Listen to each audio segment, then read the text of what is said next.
मोदी जी सुन लीजिए, देश के युवा जंतर मंतर पर प्रदर्शनकारी क्या नया ऐलान कर रहे हैं। ऐसा ऐलान जिसे सुनकर आप दंग रह जाएंगे। यानी एक तरफ राहुल गांधी, जी हां, राहुल गांधी का भी एक बहुत बड़ा बयान आया है और दूसरी तरफ अभिजीत दीपके ने भी एक खुले तौर पर ऐलान कर दिया है।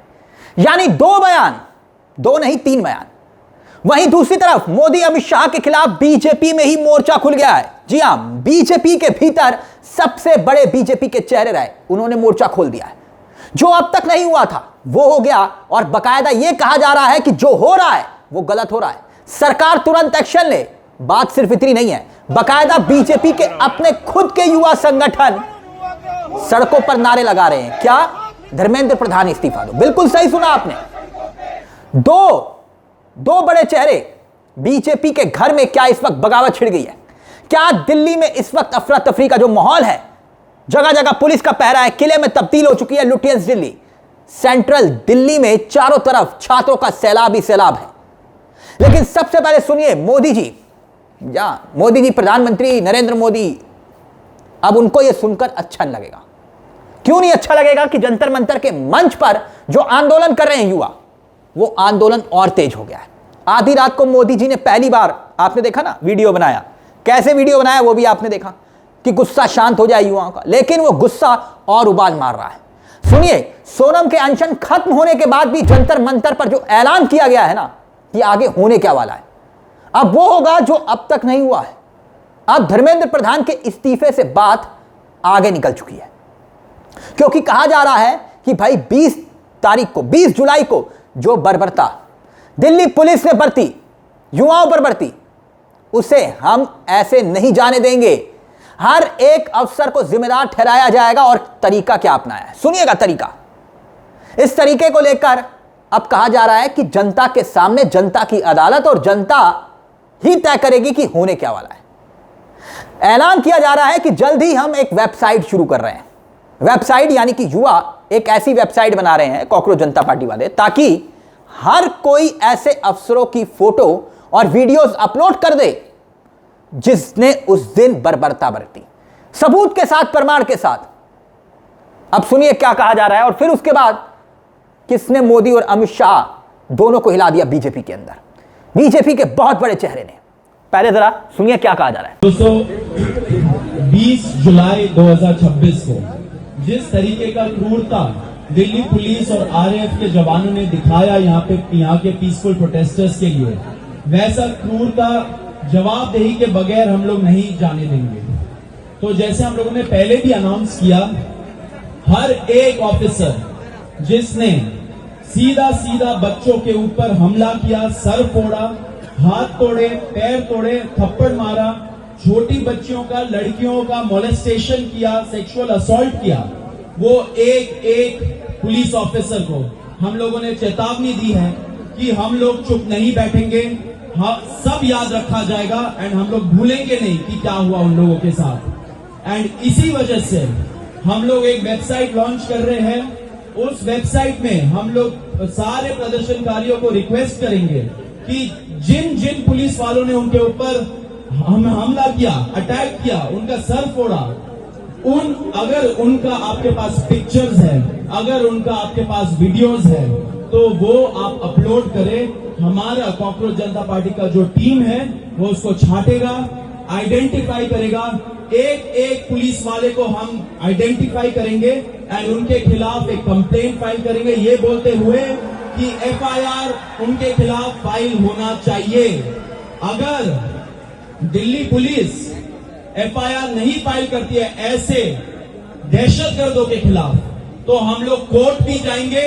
पूरा का पूरा जो इंडिया है, वहां के सारे लॉयर्स हमें हेल्प कर रहे हैं इस चीज के लिए, उनको भी तहे दिल से शुक्रिया। हम लोग कोर्ट जाएंगे, कोर्ट से ऑर्डर लाएंगे कि ऐसे पुलिस वालों के खिलाफ एफआईआर हो। एंड आप ये मत सोचे कि एफआईआर हो गया एंड हम लोग भूल जाएंगे। ये लिस्ट बनेगा। ऐसे पुलिस वाले नहीं है, ये लॉ एंड ऑर्डर मेंटेन के लिए नहीं है, ये हमारे सेफ्टी सिक्योरिटी का ध्यान रखने के लिए नहीं है, ये गुंडे हैं। जब टाइम आएगा हम लोग इंश्योर करेंगे कि वो एक पुलिस वाला जेल जाएगा, जेल के सलाखों के पीछे जाएगा। पुलिस अकाउंटेबिलिटी तय होगा और बहुत जल्दी ये टाइम आ रहा है, ये हमारा वचन है सब लोगों को। अभी अभिजीत दिपके ने क्या कहा वो आगे मैं आपको सुनाऊंगा। साथ ही साथ राहुल गांधी ने भी जिस तरह से मोर्चा खोला है, उसने इस सरकार की सांसें थाम रखी हैं। जिस तरह रोज राहुल गांधी कुछ ना कुछ ऐसा कर रहे हैं। अब मीटिंग हुई, राहुल गांधी ने सरकार के साथ मीटिंग में बात भी की है, वो भी हम आपको सुनाएंगे। मगर सबसे पहले अब जिक्र करते हैं मोदी जी के राजनीतिक गुरु का। याद है ना आपको, मार्गदर्शन मंडल मुरली मनोहर जोशी, अटल, अडवाणी, मुरली मनोहर जोशी देश के पूर्व शिक्षा मंत्री रह चुके हैं, शिक्षा मंत्री वाजपेयी सरकार में, बहुत बड़े चेहरे। अब मोदी जी को याद दिला रहे हैं राजधर्म, कह रहे हैं अत्यंत पीड़ादायक है ये जो कुछ हो रहा है। देखिए मुरली मनोहर जोशी ने क्या लिखा है, यह देखना अत्यंत पीड़ादायक है कि देश के विभिन्न भागों से आए युवा छात्र कई दिनों से नई दिल्ली की सड़क पर एकत्रित हैं। उनकी चिंताएं और सरोकार वास्तविक है। इन्हें सहानुभूति तथा दूरगामी समाधान की दृष्टि से हल किया जाना चाहिए। मुझे पूरी आशा है कि इसे केवल कानूनी और व्यवस्था की समस्या के रूप में नहीं देखा जाएगा, जिससे बलपूर्वक निपटा जाए। समझ रहे हैं आप, जोशी जी कह रहे हैं कि जिससे बलपूर्वक निपटा जाए, ये ठीक नहीं हुआ। मुझे यह देखकर अत्यंत पीड़ा हुई है कि महिलाओं और युवतियों पर निर्मम बल प्रयोग किया गया। ऐसे बल के उपयोग से भारतीय समाज का बड़ा हिस्सा विकसित भारत के लक्ष्य से बहुत दूर चला जाएगा। यानी वो कह रहे हैं कि बहुत दुख हुआ देखकर। तो क्या मोदी अब अपने राजनीतिक गुरु का सम्मान करेंगे, इस्तीफा लेंगे? इशारा तो वही कर रहे हैं। बहुत बड़े चेहरे हैं, बीजेपी के बड़े चेहरे रहे, अटल, आडवाणी, मुरली मनोहर जोशी। क्या हुआ आप जानते हैं, मार्गदर्शन मंडल और फिर ओके टाटा बाय बाय, ना कभी मार्ग लिया ना कभी दर्शन। खैर अब देखिए एक और तस्वीर दिखाता हूं, बीजेपी के भीतर क्या चल क्या रहा है, युवाओं में कितना गुस्सा है। उत्तराखंड की ये तस्वीर देखिए, भाजपा के भीतर विरोध की चिंगारी भड़क रही है। ये तस्वीरें चंद युवा नहीं है, ये मसूरी में एबीवीपी के कार्यकर्ता हैं। शिक्षा मंत्री धर्मेंद्र प्रधान का पुतला फूंक रहे हैं, नारेबाजी कर रहे हैं, कह रहे हैं इस्तीफा लो इसका। काबिले गौर बात यह है कि एबीवीपी भाजपा का जो छात्र संगठन है ना, प्रधान खुद एबीवीपी के राष्ट्रीय पदाधिकारी रहे हैं और उन्हीं के खिलाफ उनके अपने नारे लगाए। अब बात इतनी नहीं है, देर रात भी जंतर मंतर पर भीषण भीड़ थी दोस्तों, भीषण भीड़, और सुबह होते होते जंतर मंतर पर भीड़ और बढ़ गई। और अब इस पूरे हिस्से का इंटरनेट पहले से ही बंद। अब सोचिए इंटरनेट बंद, तब भी लोग इकट्ठा हो रहे हैं। और वहीं राहुल गांधी सामने आए, कह रहे हैं मोदी जी जब तक इस्तीफा नहीं तब तक कुछ भी नहीं, दोषी पुलिस वालों पर एक्शन और आप माफी मांगिए युवाओं के साथ जो आपने किया। सुनिए जरा राहुल गांधी क्या कुछ कह रहे हैं, अब ये सुनिए। सेकंड, जिन लोगों ने स्टूडेंट्स पे आक्रमण किया, हमारा उन पर action, accountability.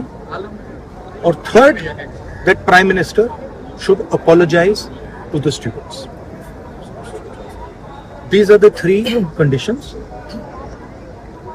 We are not going to have any conversation, any discussion before Mr. Pradhan is sacked. आप जानते हैं दोस्तों, गृह मंत्री कल अरसे के बाद संसद पहुंचे थे धोती पहनकर। देखिए, और देश की होनहार मीडिया ने जानते क्या सवाल किया? सवाल नंबर 1, सर धोती कुर्ते में अच्छे लग रहे हो आप। अमित शाह से पूछा। सवाल नंबर 2, सर आज स्मार्ट लग रहे हो। सवाल नंबर 3, सर धोती का स्टाइल उड़ीसा का है या फिर असम का? यानी जिस गृह मंत्री से सवाल होना चाहिए, मासूम निर्दोष बच्चों को क्यों मारा, उनसे पूछा जाना चाहिए। और उनसे पूछा जा रहा है कि भैया धोती वाला नया लुक है, गजब है। यानी यह स्थिति है, तभी तो प्रियंका गांधी ने कल जबरदस्त तरीके से लताड़ा था, जम की क्लास ली थी। अब इसमें कोई दो राय नहीं कि प्रधानमंत्री नरेंद्र मोदी और उनकी सरकार इस वक्त हिली हुई है। अगर इस वक्त हिली नहीं होती इन छात्रों के गुस्से से, तो मोदी जी को कब आपने देखा कि रात को 12 बजे वीडियो बना रहे हो? हिंदू मुसलमान को लेकर सड़कों पर ये युवा नहीं उतरे हुए हैं। इस बार सरकार की जवाबदेही के लिए सड़क पर उतरे हुए हैं, और सड़क पर उतरे हैं पेपर लीक के मुद्दे को लेकर। इसलिए मोदी जी रात को 12 बजे पहली बार ऐसा हो रहा है कि फोन को यूं पकड़कर वीडियो बना रहे हैं, यूं पकड़कर। जो मोदी जी कभी टेलीप्रॉम्प्टर के बिना बोल नहीं सकते, वो यूं सामने फोन रखकर बोल रहे हैं, लड़खड़ाते हुए, सहमे से हुए। और सोनम वांगचुक का इमरजेंसी में अनशन खत्म करवा रहे हैं, जो कि सब चाहते थे कि भाई सोनम अनशन खत्म करें। खत्म हुआ, लेकिन अभिजीत कह रहे हैं कि अभी बात खत्म नहीं हुई है, पहले इस्तीफा। सुनिए जरा। 12:30 बजे मीटिंग है जेपी नड्डा जी के साथ। पहले तो वो फिर से इन्हें अपने घर बुला रहे थे। हमने कहा हम उनके घर नहीं जाएंगे, नहीं जाने ना उनके घर, नहीं जाने ना। तो उसके बाद हमने कहा कि जंतर मंतर आ जाइए। वो जंतर मंतर को भी आने को तैयार नहीं थे। तो हमने कहा अगर आप जंतर मंतर नहीं आते हो कोई बात नहीं, लेकिन हम आपके घर नहीं आएंगे। तो मीटिंग जो होगी वो न्यूट्रल प्लेस पर होगी। होनी चाहिए ना मीटिंग, होनी चाहिए ना मीटिंग। और मैं आशुतोष और सौरभ से कहता हूं इस्तीफे के नीचे कुछ भी मंजूर नहीं है। मीटिंग में इस्तीफे के नीचे कुछ भी मंजूर नहीं है।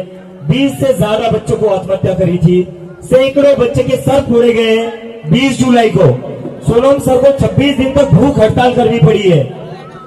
तो इसके बाद तो इस्तीफे के नीचे हमें कुछ मंजूर नहीं है। तो इस्तीफा ही चाहिए ना, इस्तीफा ही लेंगे ना हम। तो यहां से इस्तीफा लेकर ही हटेंगे। धर्मेंद्र प्रधान इस्तीफा दो, धर्मेंद्र प्रधान इस्तीफा दो,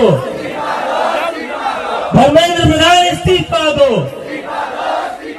इस्तीफा तुमको देना होगा, वरना रोज धरना होगा। तो क्या मोदी, अमित शाह इस वक्त जिस आंदोलन को खत्म करने के लगभग करीब पहुंच चुके थे, वो आंदोलन और बड़ा रूप लेता हुआ क्या दिखाई दे रहा है? सड़क से लेकर सदन तक लगातार सवाल उठ रहे हैं, क्योंकि सदन में फिर से यही मुद्दा गूंजा है, यही बात गूंजी है। कहां एक तरफ अमित शाह डिप्टी पीएम बनने का सपना देख रहे थे, और कहां एक तरफ देश के युवा उन्हीं के खिलाफ खड़े हो गए, उनकी सरकार के खिलाफ हो। और देश की होनहार मीडिया पूछ रही है कि धोती आपने जो पहनी है वो नया लुक है साहब। यह स्थिति है दोस्तों देश की होनहार मीडिया की। पूछना चाहिए था कि गृह मंत्री जी, आपकी दिल्ली पुलिस ने इतना बड़ा ऑपरेशन अंजाम दिया, आंसू गैस के गोले दागे, इसकी जिम्मेदारी किसकी? पूछा जा रहा है कि भाई धोती पहनी है तो ये धोती कहां की है? इसीलिए मैं कहता हूं कि ये देश की होनहार मीडिया है।